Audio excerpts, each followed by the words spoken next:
Hello, hello, hello, good evening, welcome back. I'm Claire, this is Purple Poppy. So tonight I thought I would share with you my making of this new journal cover.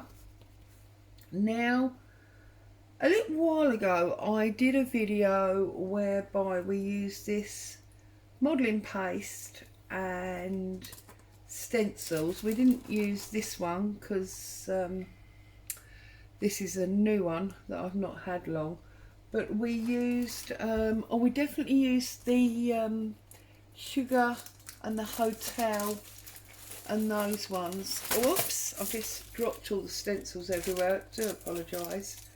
I do believe we used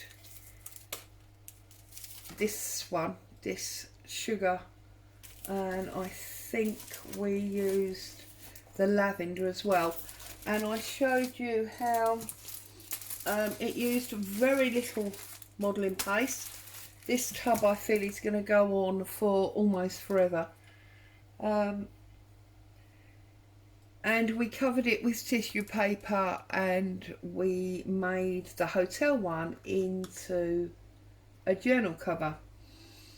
But I've been looking around and I saw this done a long time ago and I figured it was time to put my big girl panties on and have a go at doing this, because this is what I've wanted to do for some time.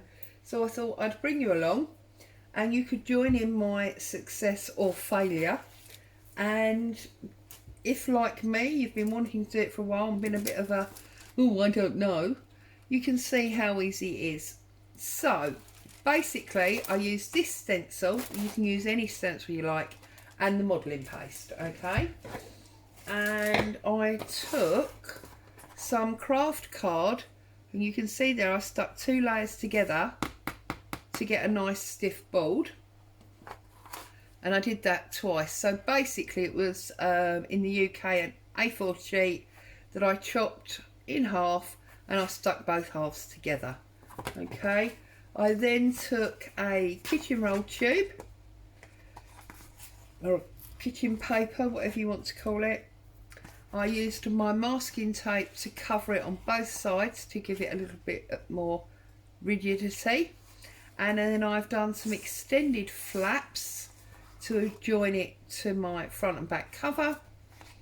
And I used two layers, oh no, three layers of a slightly thinner craft card than this one, just to make the standout band. So obviously that will go to the top. So my first job is to join it all together and make it into an actual cover. So the first thing I want to do, I have done some pencil lines, but now that I've curved it round, oh, and by the way, if it helps, I used my Fabri-Tac bottle. Got some strings on it there, and I literally wrapped it all the way round, and I put an elastic band around there to hold it, and then I did the same the other end, and that has now well and truly taken on that lovely curve that might not have been quite as strong when it was in the tube of tissue. So I want to make sure that I have got a 2 bold gap between the actual spine. So I'm going to line it up to the spine there, okay, and where I put my front and back covers. So I'm just going to draw a line down there, turn it round, and do exactly the same on the other side. Now, as I've said, this is not my idea. I believe, do you know what, I'm really sorry, I cannot remember the name of the first person that I saw do this, but since then I have also seen a number of people do it. So I'm not going to put a name to it, I'm just going to say that I've seen a number of people do it and that it is definitely not my idea, okay? So I'm now going to use this line that I've just drawn with my pencil as my notification point, if you like. Just shaking my Fabri-Tac.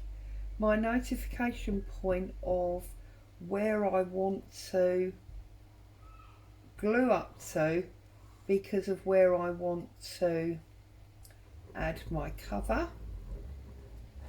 And I'm going to glue all of this tape, and I know at the moment it may look a bit rough and random, but I am going to be, I'm just going to turn it round, draw it a little bit closer so I can see exactly what I'm doing. I am going to be covering this in fabric and then painting it, and I'm going to paint it in emulsion. I believe, for those of you that are not in the UK, what we call emulsion is referred to as household paint. So any standard household paint you can use, or obviously if you've got appropriate paints in your craft stash, you can use them. I'm currently in the throes of decorating my bathroom, so I'm going to be using some of that lavender paint that I'm using in there. So I'm just lining up the bottom of that spine with my white line so that I can make sure, there's a dog here, I can make sure that it's level. Okay, and I'm going to take my board out and just give it a little bit of a press. And I'm going to turn it over, give it a really good press, make sure that's firmly stuck down on there. Excuse me, as you can hear, I've still got this dreadful cough. Okay, so I've given that a really good press down. I'm going to come back onto my board and I'm going to start this side. Now I have got a couple of bits that are a little bit spiky, and obviously I don't necessarily want them coming through my fabric, so I'm just feeling over it. Yeah, no, I think that's okay now. So I'm using my standard tinted PVA that I use all of the time. You're all used to this by now. And this is, let's move that for a second. This is just cotton fabric that you can see has already been coffee dyed. I've made sure that it gives me a good wraparound edge, but I want to take off this selvage edge first. So I'm going to take off that.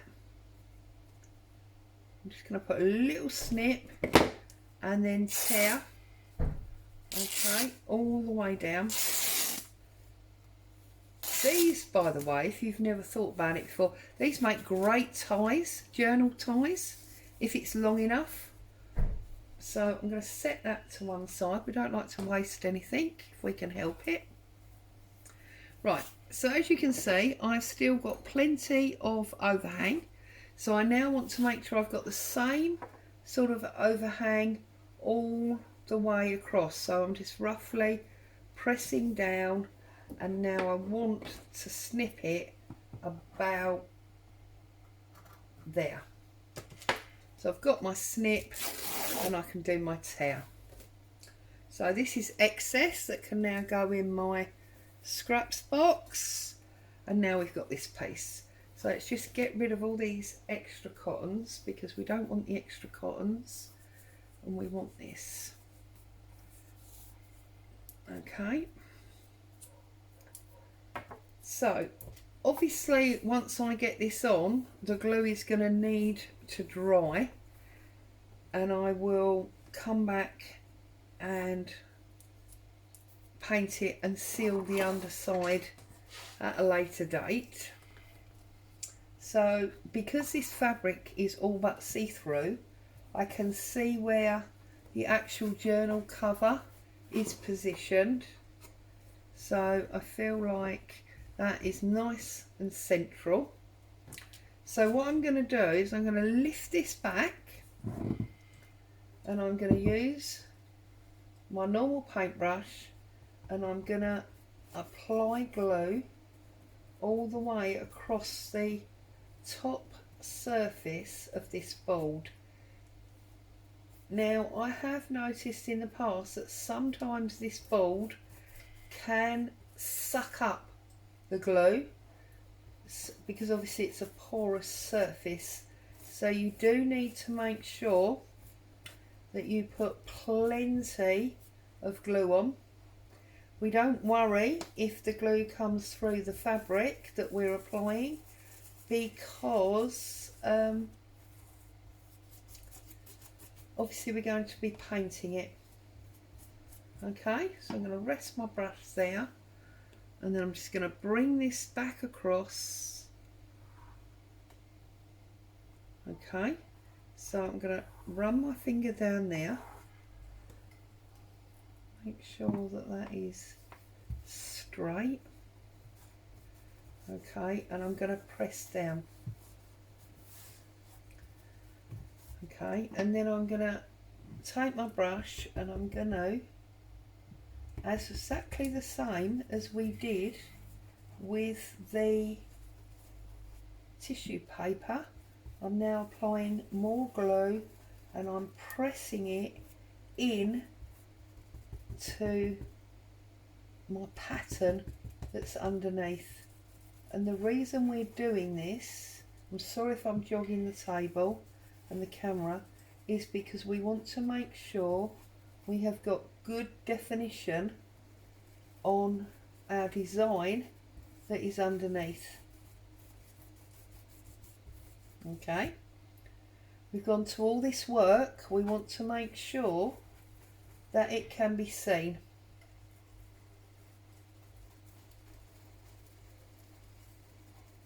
So as you can see, I'm doing circular type movements and then I'm coming back the other way and I'm stippling. When you bash up and down like this, that's known as stippling. We used to do that years ago for stenciling when I was in interior design. And stippling up and down, brushing circles, just to make sure that we've got plenty of glue in our design and that that fabric is not only sticking but that we've got definition on our pattern. Okay, now if you feel that your design is too intricate and you are not picking it up like this, you can always take, well, almost any tool. Sorry, I think I just dragged the camera. You could take a little trowel and you can really press in, look, that design, if you follow the score lines, yeah, and you can go in here in these leaf holes and you can get right down in there. You have to decide, you know, what you want to do here, whether you want it to be really intricate or whether you're happy with a semi faded image, bearing in mind that this is you know, a vintage book. I'm then just going to go back across the flat area with my glue Just make sure that it's all well and truly stuck down. Okay.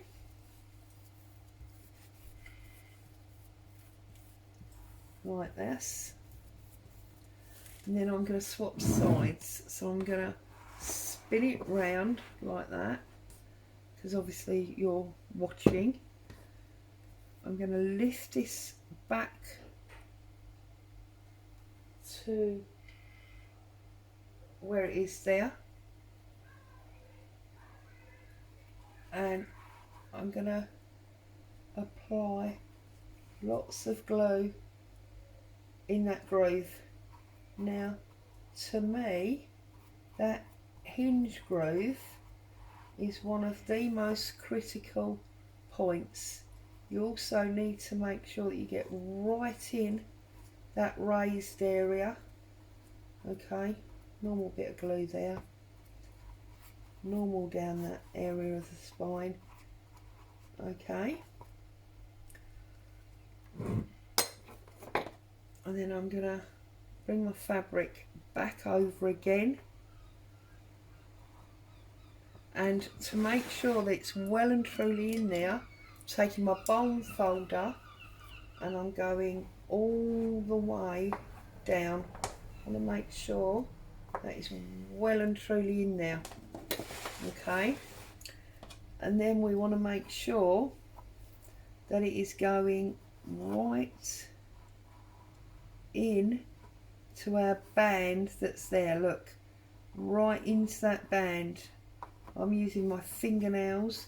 If you don't have long fingernails, then obviously you can use a tool like this little trail, and you can get right in there.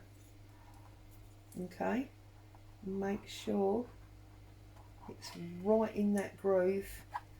Okay, and again we took our bone folder. Let's make sure that's right in there. So I'm going to get some more glue. A lot of glue in this process, but to me the glue not only obviously adheres everything together, but it's softening up that fabric, which makes it easier, or wetting the fabric, not softening, well, sort of softening when it's wet, doesn't it? So that you can get all that definition coming through. Okay, also of course this glue will help to solidify the arch on this spine. Okay,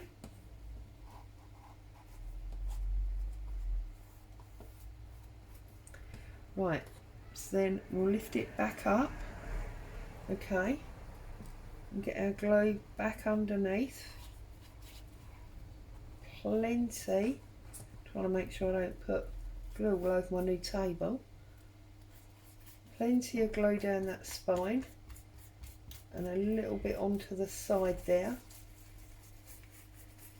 See, I'm doing the circular movement again.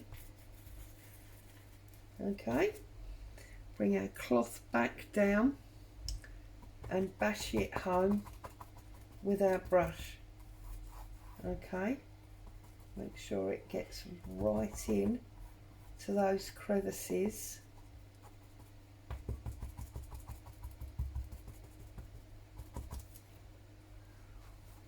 Just give it a little bit more spring there. Okay, and then back on to this area here.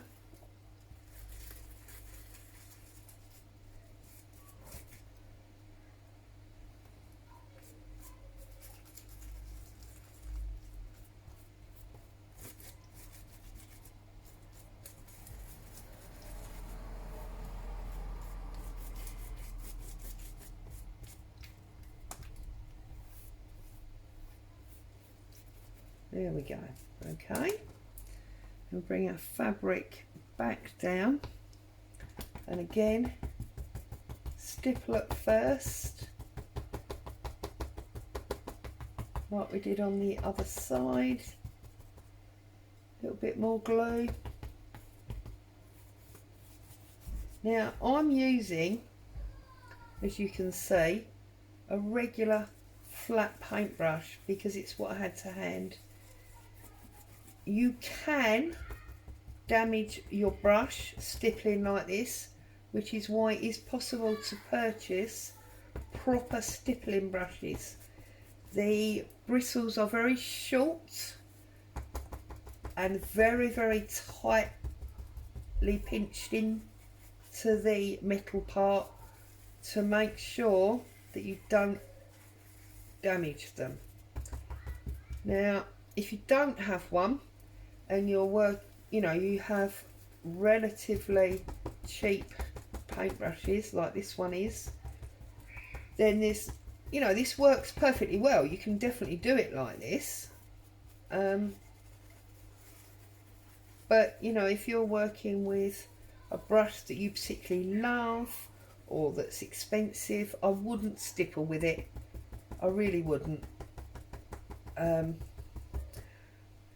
would either cut down the bristles of a damaged brush. Sometimes we get a bit carried away with our crafting and we forget to wash out the paint or the glue, and the bristles at the end all stick together and become a solid lump.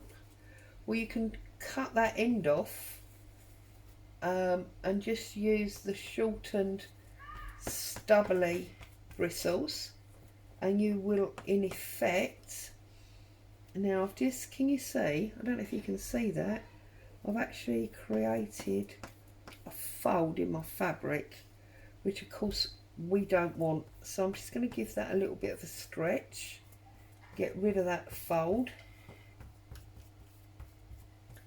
Right, so there we go. So excuse me, if I turn this round on my board, you can see here is my band. It's nicely defined there. There's my band. There's the end of the spine. And then here is my embossed pattern.